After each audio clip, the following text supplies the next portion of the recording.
আচ্ছা, তাহলে চ্যাপ্টার 4 এর আমাদের যে কন্টেন্ট গুলো আছে, সো তাতে আমরা যেটা দেখতে পাই যে এই চ্যাপ্টারটা খুবই ছোট একটা চ্যাপ্টার। জেনারেলি বোর্ডে একটা সিকিউ এর জন্য প্রিপারেশন নিতে হয়। আর চ্যাপ্টারে মেইনলি আমরা হয়তো 5টা ক্লাস ম্যাক্সিমাম লাগতে পারে এই চ্যাপ্টারটাই। বাট আমাদের লাস্ট ক্লাস বা 5 নাম্বার ক্লাসে আমরা যেটা পড়বো সেটাই হচ্ছে যে আমাদের অ্যাকচুয়ালি সিকিউ এর জন্য মেইন ইস্যু আর কি। অর্থাৎ কিছু ম্যাথমেটিক্যাল প্রবলেম পড়বো আমরা। বাট সেই ম্যাথমেটিক্যাল প্রবলেম গুলোর জন্য ব্যাকগ্রাউন্ড কিছু স্টোরি দরকার। তো সেটার জন্যই আমরা দেখা যায় যে আজকে অবশ্য যা পড়বো তার প্রায় বলা যায় যে 90% স্কুলের পড়া। ইলেকট্রোলাইসিস, ইলেকট্রিসিটির বেসিক ডিসকাশনটা পড়ে আসছো। আর নেক্সট 2টা বা 3টা ক্লাসে আমরা আরো কিছু ইনফরমেশন পড়বো, যেন আমাদের লাস্ট ক্লাসে আমরা প্রপারলি পুরো ইনফরমেশন যেটা আমাদের টার্গেট সেটা আমরা কভার করতে পারি। তাহলে আমাদের চ্যাপ্টারটা বলছে ইলেকট্রোকেমিস্ট্রি। তাহলে ইলেকট্রিসিটি ডেফিনেশনটা কি মনে হচ্ছে? Can anyone define what is electricity? Electricity definition, like flow of electrons from higher to lower potential. Okay, so electricity আমরা শর্টে যদি ডিফাইন করতে চাই তাহলে আমরা বলতে পারি electricity is the flow of electron. Good. তাহলে ইলেকট্রিসিটি হচ্ছে flow of electron, and we know that electricity can be conducted by different type of material, but there are some material which do not conduct electricity. তাহলে আমরা দুই ভাবেই আমরা বলতে পারি যে কন্ডাক্টর and নন কন্ডাক্টর। তাহলে the material that can conduct electricity is called conductor, and based on the conduction we can classify the material into two types. One is electronic conductor or metallic conductor, and the other is ionic conductor or electrolytes. ওকে, তো তাহলে দেখা গিয়েছে যে আমাদের এখানে conductor এবং material যারা ছিল এদেরকে আমরা 2টা পার্টে সেপারেট করেছি। একটা হচ্ছে ইলেকট্রনিক আর একটা হচ্ছে ionic. Electronic conductors are the material that conduct electricity by electron. Ionic conductor conduction by ions. And since electrons are very lighter than ion, that's why their conductivity is first. But in case of ionic, we can say they conduct slowly. And another issue is, in case of electronic conductor or metal, we can see that it causes physical change. And in case of ion, we can see it is causing chemical change, and application of it increases conductivity for ion but decreases for electronic conductor. তাহলে এটা আমরা একটু পরে এখান থেকে mainly MCQ এর জন্য ছোট ছোট ইনফরমেশন নিতে হবে। Example of conductor, example of insulator, and also you need to know some basic information, which one conduct fast, which one conducts slow, and why this type of questions sometimes will be given in as understanding this question. তাহলে আমাদের আর কোনো প্রশ্ন আছে এই স্লাইডের উপর থেকে? Sir, conductivity ki metallic है fast and ionic है slow. কন্ডাক্টিভিটি মেটালে ফার্স্ট হয়, আয়নিক হ্যাঁ কম হবে।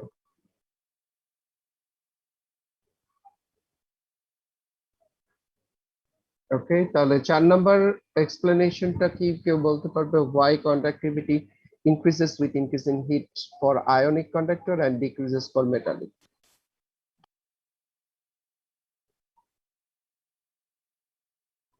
বলতে পারবে?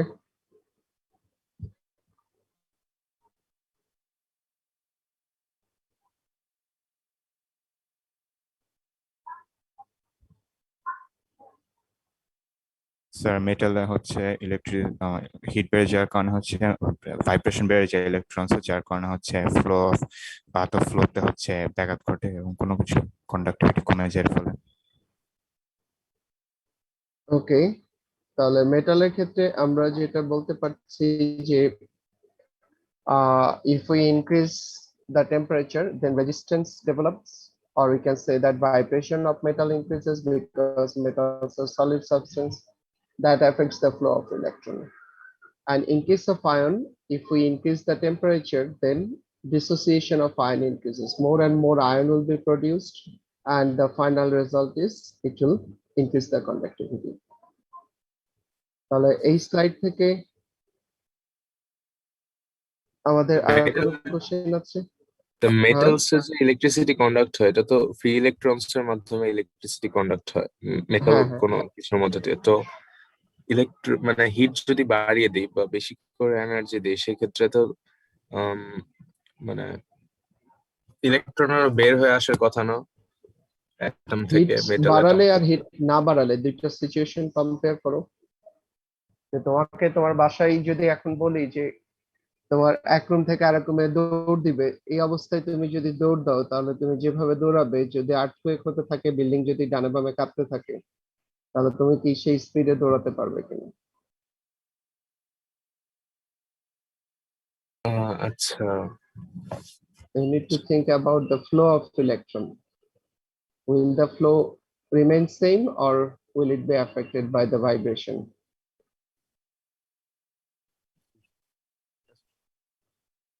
Okay, so সেই কারণে দেখা যাচ্ছে যে এখানে কমে যাচ্ছে। আর কোনো কিছু? ওকে, তাহলে আমরা নেক্সট পয়েন্টে যেতে পারি, সেটা হলো যে ইলেকট্রোলাইসিস। ইলেকট্রোলাইসিস আমরা পড়ে আসছি স্কুলে যে in case of ionic conductor we know that they are also known as electrolytes. So electrolytes are the material that on passing electricity ionizes to form cation and anion. After that, all cation will migrate towards cathode, all anion will migrate towards anode. And cation will move towards cathode, and cathode is the compartment where reduction takes place, and anode is the compartment where oxidation takes place. And we know that the whole process takes place in a cell which is called electrochemical cell. Sorry, electrolytic cell. So electrolytic cell is composed of one cathode and anode, so and fitted with a battery. So this is the general construction here. So this is the electrolytes in molten state or in solution state. So but the best example is sodium chloride. If we take molten sodium chloride, on passing electricity it dissociates to form ion, and cation will move towards cathode, and cathode is the compartment which is negatively charged and where positive ions will be deposited. Anode is the part where anions will move and will give oxidation process. And that's why you can say that electrolysis of sodium chloride will produce sodium at cathode and chlorine at anode. But instead of taking sodium chloride in molten state, if we take sodium chloride solution, that is add water into sodium chloride, then the problem is this one is electrolyte, this one is also electrolyte. So on passing electricity, you will get in total 2 cation and 2 anion. And all cation will migrate towards cathode and all anion will migrate towards anode. So whenever you have taken sodium chloride only one cation and only one anion were there, and that's why no confusion about the deposition, because only cationic part will be deposited, only anion will be deposited here. But if we take sodium chloride solution, there are 2 cation in the system, 2 anion in the system. Then based on the competition, or we can say that reduction potential and oxidation potential, you have to take the decision which one will be oxidized first here and which one will be reduced first here.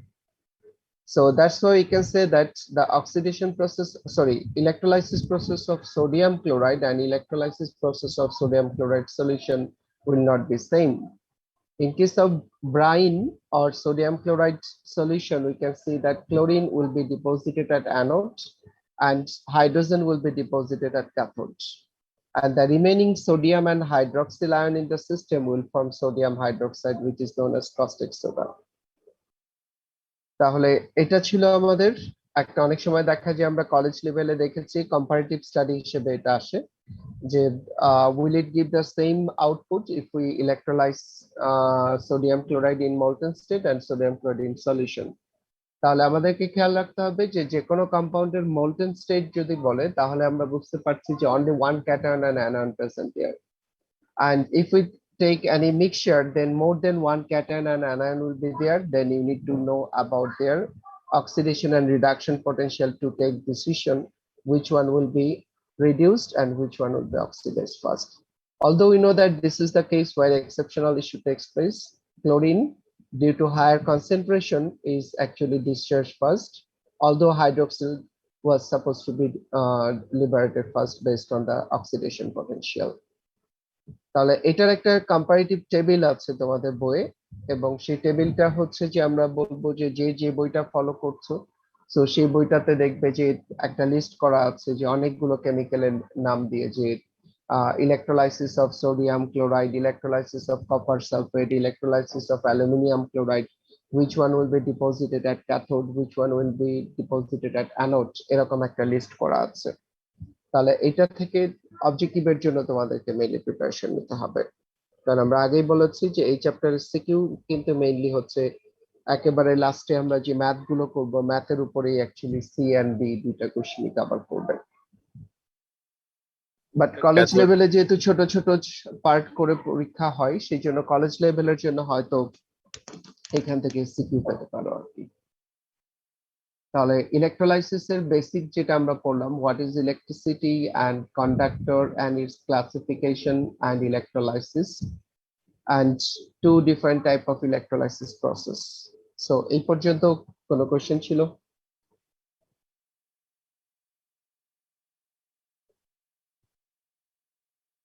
Reduction নাই। পোটেনশিয়ালের যে একটা সিরিজের কথা বললেন, মানে ওখানে যেটা নিচের দিকে থাকবে, মানে কোনটা যেটা নিচে থাকবে ওইটা আগে ক্যাথোডে যাবে বা অ্যানোডে যাবে কি আসলে? নিচে আর উপরের বিষয় না, বিষয়টা হচ্ছে যে আমাদের রিডাকশন পটেনশিয়াল জানতে হবে। যে আমি যদি ক্যাথোড কম্পার্টমেন্টে দেখি, cathode is the part where reduction takes place. So in between two ion, the ion which has the higher ability to gain electron will be reduced first. তাহলে আমাকে তার রিডাকশন পটেনশিয়ালের ভ্যালুটা চেক করতে হবে ইলেকট্রোকেমিক্যাল সিরিজের মধ্যে, এই চ্যাপ্টারেই আছে। আমরা একদম থার্ড লেকচারে গিয়ে পাবো ইলেকট্রোকেমিক্যাল সিরিজ, ওখানে গিয়ে দেখবো যে পটেনশিয়ালের একটা তালিকা দেওয়া আছে, বা তোমার বইয়ে চেক করতে পারো।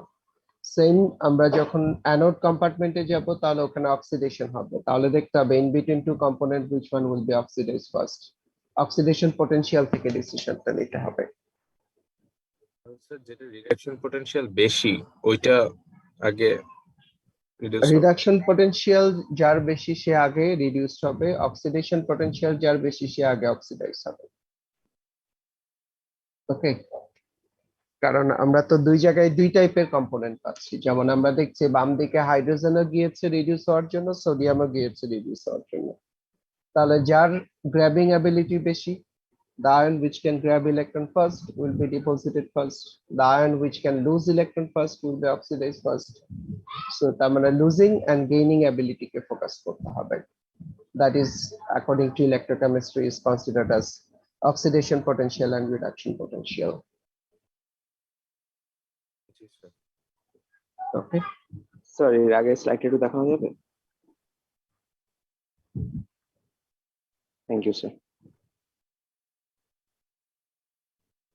আচ্ছা, তাহলে আমাদের ইলেকট্রোলাইসিস স্কুলে আমরা যেটা পড়েছিলাম সেটার উপর বেসিস করে ফ্যারাডেস ল কি স্কুল লেভেলে ছিল কিনা আমি ঠিক জানি না, ছিল কি ইলেকট্রোলাইসিসের কোনো ল? No sir. আচ্ছা, তাহলে জাস্ট বেসিক ইন্ট্রোডাকশনটা ছিল what is electricity, electrolysis and then sodium chloride and ব্রাইনের ইলেকট্রোলাইসিসটা ছিল। ওকে, তাহলে আমাদের এই যে আগের স্লাইড গুলো যেটা পড়লাম, যে স্লাইড 1, স্লাইড 2, স্লাইড 3, আমরা যেটা বলবো যে এই তিনটা স্লাইড পড়ার মেইন পারপাসটা হচ্ছে আমরা এই জায়গাতে আসতে চাচ্ছি, যে আমরা শিখলাম যে ইলেকট্রিসিটি কি, ইলেকট্রোলাইসিস কি, কিভাবে ইলেকট্রোলাইসিসটা হয়। তাহলে এখন আমরা সায়েন্সের এটার অ্যাপ্লিকেশনে যাচ্ছি, যে we know that during electrolysis material will be deposited at cathode and dissolved from anode, but what amount of material will be deposited or what amount of material will be dissolved from cathode, if we want to know, then we need to allow the concept of Faraday's law.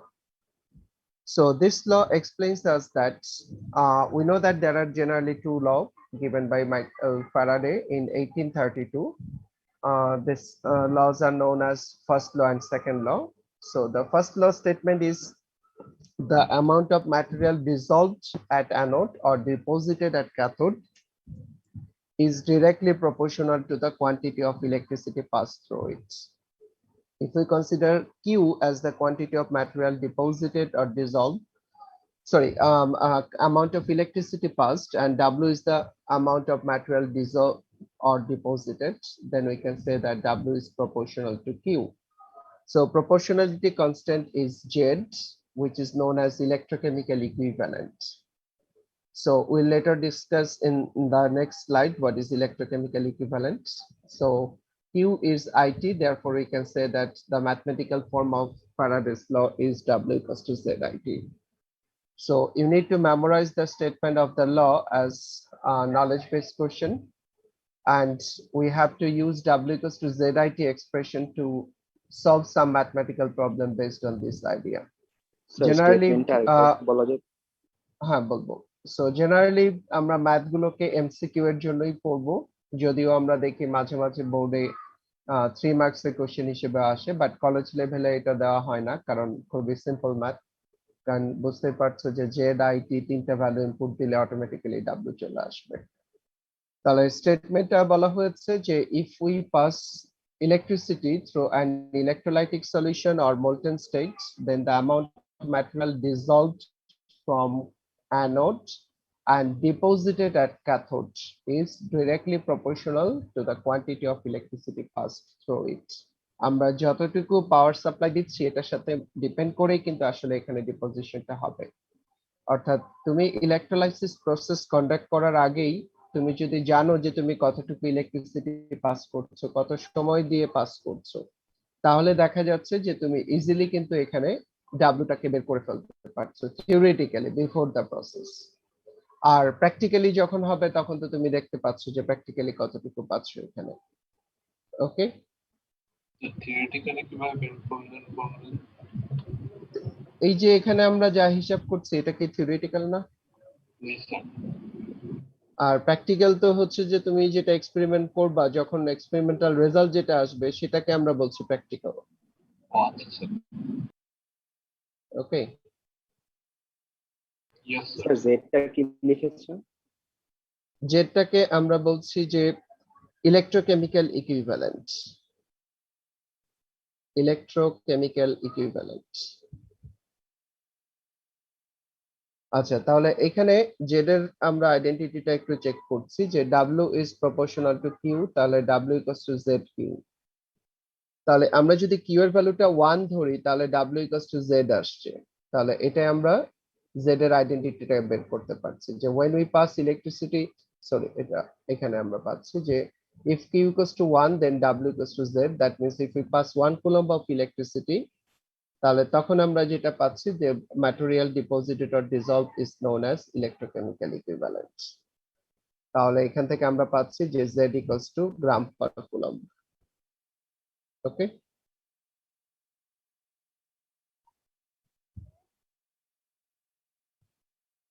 Z এর বিষয়টাকে বুঝতে পেরেছি, ডেফিনেশনটা। তাহলে calculation of জেডটা আমাদের লাগবে math করার জন্য, কারণ তোমরা অলরেডি বুঝতে পারছো যে according to this equation we need to calculate z first, and I is the ampere, t is the time will be given in the question, so theoretically you need to calculate z. So the calculation of z according to Faraday, he mentioned that if we pass 1 farad or 96500 coulomb of electricity, then material deposited or dissolved will be m by n. M is the atomic mass of the material, and small n is the valency of that material. That means if we consider any element, for example, if we pass electricity through copper sulfate, then its atomic mass 63.5 divided by its valency 2. So 63.5 by 2 is the amount of copper will be deposited if we pass 1 farad or 96500 coulomb of electricity according to Faraday. And by definition of Z, we need to consider it for 1 coulomb. So unitary method, we can calculate Z will be atomic mass divided by valency into Faraday constant. So for any material, we can calculate Z using this equation. Atomic mass divided by valency into Faraday constant. তাহলে আমরা zinc সালফেটের জন্য calculation করে দেখাতে পারি। জিঙ্কের জন্য atomic মাস এত divided by এটা ভ্যালেন্সি 2 এবং স্যার লাস্ট একটা দেখা ফ্যারাডে যাবে। কনস্ট্যান্ট।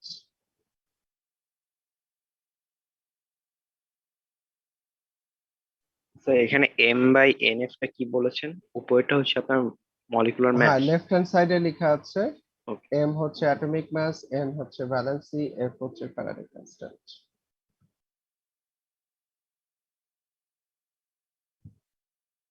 ওকে,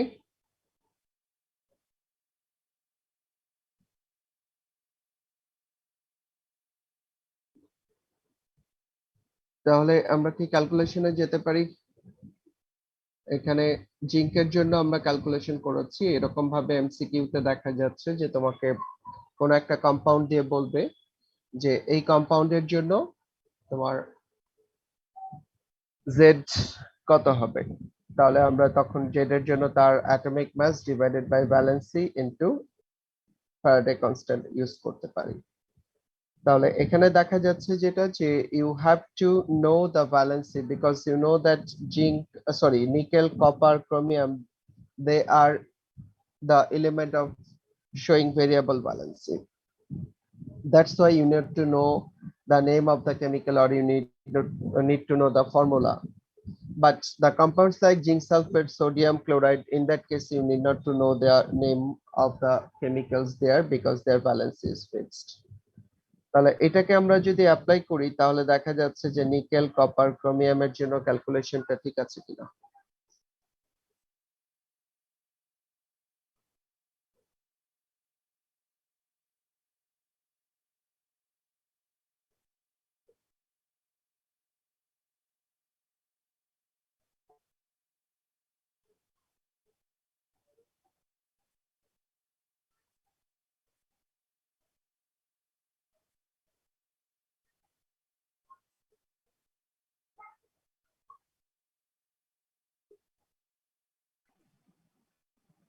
স্যার রিলেটিভ মলিকিউলার মাস থেকে একদম প্রিসাইসলি ওই ডেসিমাল সহ ধরতে হবে। আমরা কাছাকাছি রাখার চেষ্টা করব। স্যার এখানে আমরা সবগুলোতে 2 দিয়ে মাল্টিপ্লাই কেন করেছি? সবগুলোকে 2 দিয়ে তো মাল্টিপ্লাই করি নাই। আমার ইকুয়েশনটা কি? z এর ইকুয়েশনটা হচ্ছে z equals to m by n। m হচ্ছে অ্যাটমিক মাস, n হচ্ছে ভ্যালেন্সি, f হচ্ছে ফ্যারাডে জি স্যার জি কনস্ট্যান্ট। স্যার এখন বুঝছি। সরি তাহলে ভ্যালেন্সি তো সবার জন্য এখানে 2 নাই, লাস্টেরটাতে ভ্যালেন্সি 3 নিয়েছি। আর বাকিগুলো তো যেহেতু ভ্যালেন্সি 2 হয়ে গেছে যে কারণে আমরা 2 এর প্রাধান্য দেখতে পাচ্ছি, বাট অ্যাকচুয়ালি এটা ডিপেন্ড করবে আমরা কোন কেমিক্যালটাকে কনসিডার করছি তার উপরে। ওকে, আচ্ছা, তাহলে আমরা নেক্সট পয়েন্টে যেতে পারি যে ম্যাথ প্রবলেম, যে আমাদেরকে এরকম সার্কিট কানেকশনটা দেওয়া থাকবে, বলে দিচ্ছে যে 5 ampere electricity is given 65 minute for copper sulphate, calculate W। তাহলে আমরা দেখছি যে ইকুয়েশনটা আমরা যদি অ্যাপ্লাই করি তাহলে এখান থেকে আমরা আশা করি এই ক্যালকুলেশনটা করতে পারবো। তাহলে एग्जांपल 1 এর বেসিসে 2টা চেক করো তো।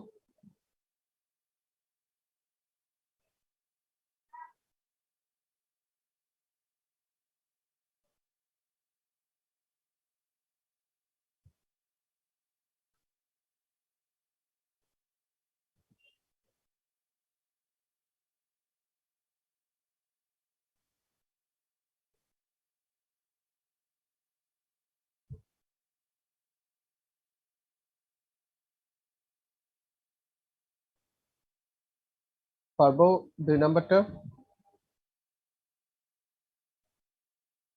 স্যার একটু টাইম নিন।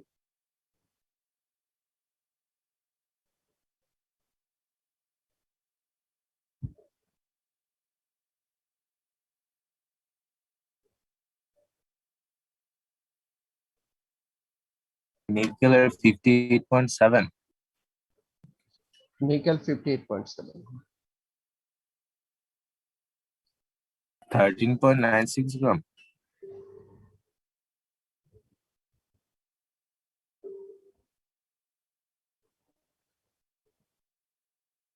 13 পয়েন্ট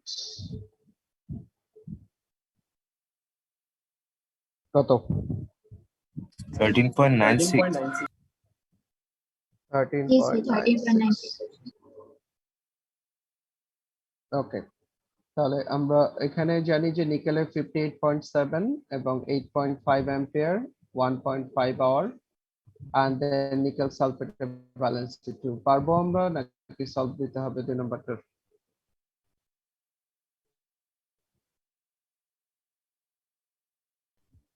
আচ্ছা, তাহলে নাম্বার 2 তে আমরা চলে যাচ্ছি। টাইপ 2 তে যেটা আমরা দেখছি সেটা হচ্ছে যে এক্স্যাক্টলি টাইপ 1 এর একটা রিফ্লেকশন। সেখান থেকে আমরা যেটা দেখতে পাই সেটা হচ্ছে যে যদি আমাকে বলতো what amount of calcium deposited, তাহলে W ইকুয়ালস টু ZIT দিয়ে আমরা ক্যালসিয়ামের অ্যামাউন্টটা বের করে ফেলতে পারি। এবং অ্যাভোগাড্রোস লর যে ম্যাথ গুলো করেছে চ্যাপ্টার 1 এ, যে আমরা যদি অ্যামাউন্টটা জানি তাহলে কি number of atom number of molecule বের করা যায় না? তাহলে এখানে আমরা জানি যে এত গ্রাম পাওয়া যাবে, তাহলে 40 গ্রাম calcium is equivalent to 6.02, therefore এত গ্রাম সমান কত? ঠিক আছে, Sir, টাইপ আরেকবার 2 একটু কে বলুন। আমরা ক্লিয়ার? হ্যাঁ, যে এখানে আমরা টাইপ 1 এ জাস্ট আমরা ম্যাটেরিয়ালের কোয়ান্টিটিটা বের করেছি, তাহলে আমরা জানি ম্যাটেরিয়ালের কোয়ান্টিটি জানলে সেখান থেকে তো তার অ্যামাউন্টটা বের করা যায়, how many atoms R present here.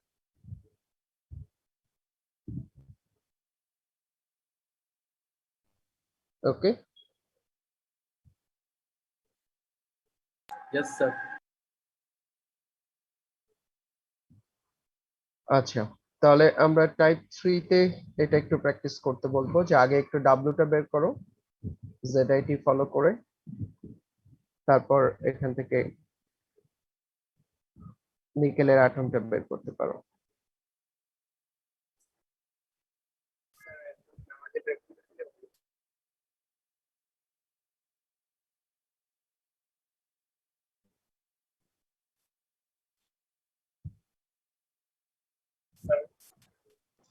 .026 sir W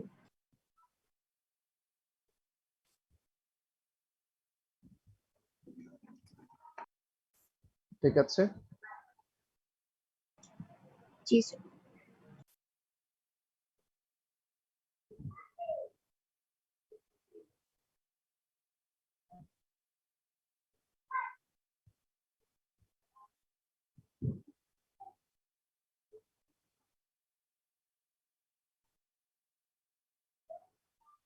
ওকে, তাহলে আমরা টাইপ এখানে 1, নাম্বার অফ অ্যাটম বলেছে না? হ্যাঁ নাম্বার অফ অ্যাটম, কারণ নিকেল তো মেটাল, মেটালের জন্য তার ইয়ে হবে না, জি স্যার মলিকিউল বুঝেছি। কনসেপ্ট হবে না, কি নাম্বার অফ অ্যাটম এটা। ওকে, টাইপ 1 টাইপ 2 আমরা কি দুইটা টাইপ ক্লিয়ারলি বুঝতে পেরেছি। মেইনলি আমরা জানি যে ফ্যারাডেস লর কনসিডারেশনে যদি আমরা ডাব্লিউটা বের করতে পারি তাহলে ওখান থেকে নাম্বার অফ অ্যাটমটা কিন্তু বের করতে পারবো। ঠিক আছে, কারো কোশ্চেন আছে টাইপ 1 2 নিয়ে? No, sir. ওকে, আচ্ছা, তাহলে আমরা একটু আজকে এখানে শেষ করব, আমরা একটা মিটিং আছে 7টায়, এই জন্য আমাদের শুরু করতে একটু দেরি হয়। স্যার তাহলে আমি আমরা আজ নেক্সট ক্লাসে এটার mail- বাকিটুকু পড়বো তাহলে। হ্যাঁ বলো। স্যার আজকে আমি মেইল পাইনি।